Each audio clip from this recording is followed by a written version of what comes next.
Hello, sending love and hugs from Vienna, Austria. Welcome to Junk Journal with me. This is episode 29 and I'm following the Junk Journal January prompts, which for today is current read. Now, you might think this spread is a bit far-fetched concerning the theme, but basically I was just looking for an excuse to make another collage, and thankfully you guys seem to like those, so awesome. And I chose, so I'm working from this animal encyclopedia I found secondhand, and I have spent some time earlier cutting out these ocean themed pictures. Ocean themed because my current read is Honolulu from Alan Brennert, and I will show you the cover of the book in a second. So I thought, Hawaii Islands, and I was thinking about what animals are there, and so I just decided on the SeaWorld animals, and there is the cover of the book. So this is, if you're looking for a good read, please consider this. It's about or not just one, it's about a few Korean girls going to Hawaii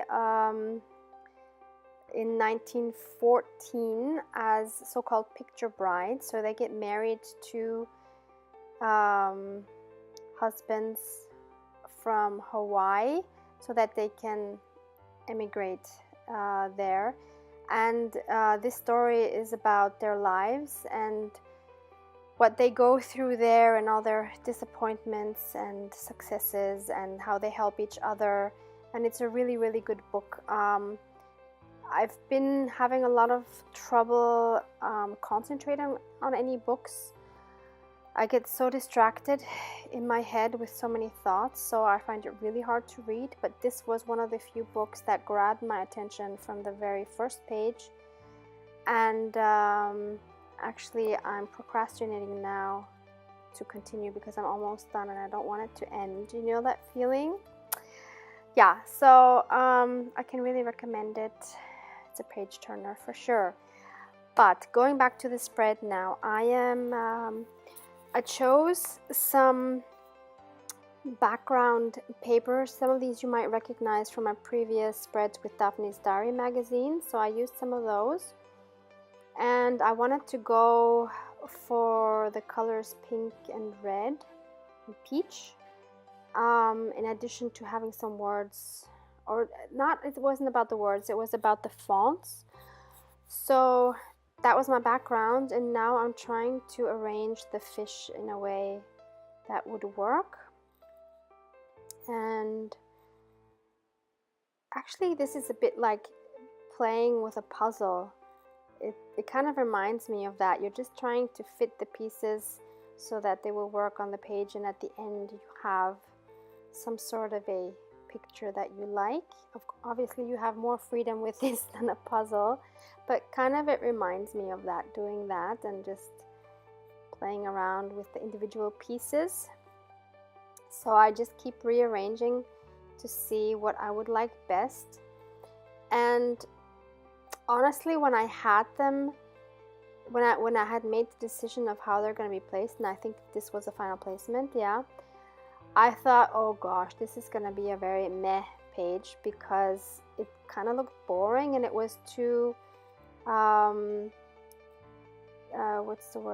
symmetric for my liking. But after adding the washi and the stamps, you will see it gets a totally different dynamic because of the colors and the motifs, and it totally turned the page around. So in case you have been trying some of these and you're not happy with how they're coming out, just try to either switch up your background by putting more interesting and more colorful, or toning it down,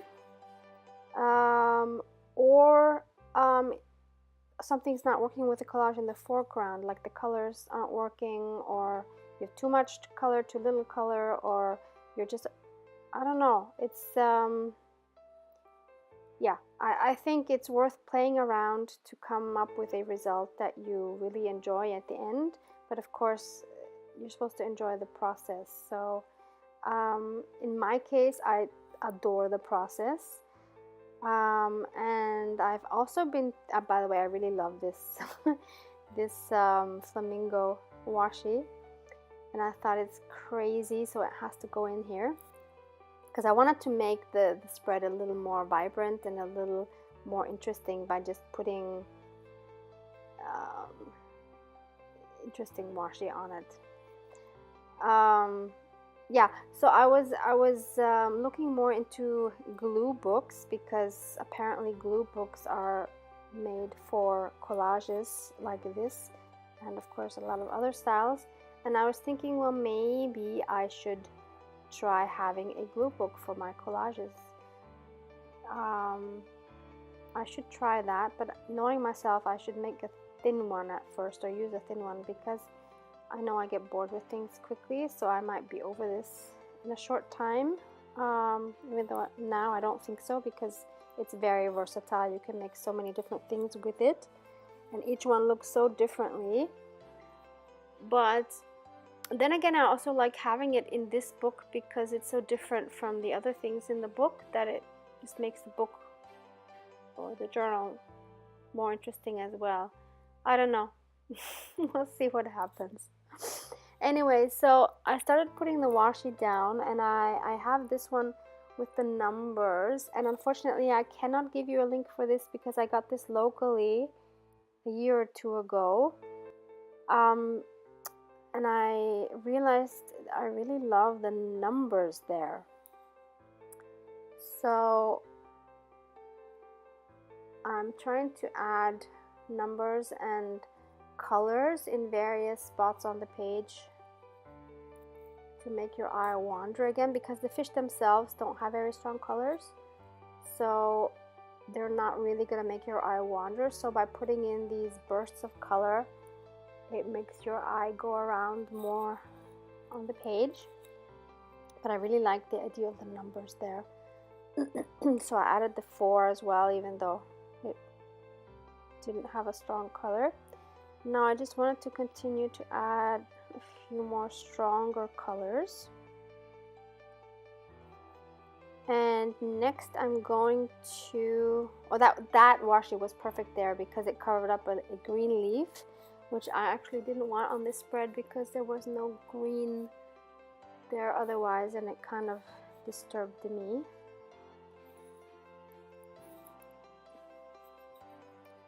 These other washes that you see here with the grids, like the pink grid and the one with the black grid, you can find in my last December AliExpress haul. And here is my little book of stamps that I got from the flea market. And I'm just checking some floral stamps which also have pink or red in them. And some of these work just perfectly.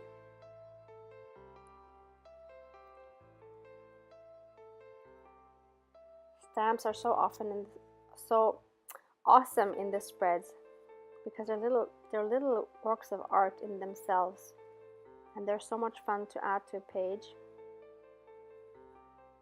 So here I just found a few more stamps that I thought would be really nice.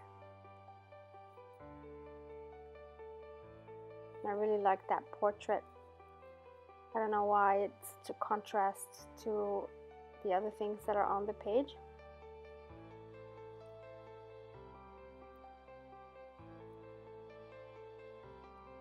So I'm just rearranging those again as well. You see how the background now is becoming so colorful. I so love that, especially in combination with those grayish tones of the fish. Makes them stand out much more now with that background. So happy with this spread, I must say. This is now in the meantime my favorite spread in the book. What's also really nice about doing this in the book is, you know how I've said previously that it's been getting really chunky, and this doesn't add too much bulk like a pocket or a tag or an envelope or anything I put in adds so much bulk, but this is great. This doesn't add much at all. So now I'm just using my archival pink pony pink peony ink for the date stamp, which I just stamped right on the fish's stomach. So that is the spread for today. Some more close-ups at the end. Again, if you haven't given it a try, please do. It is so much fun. You can use so many different kinds of images. They don't have to be animals. So thank you as always for watching. Bye.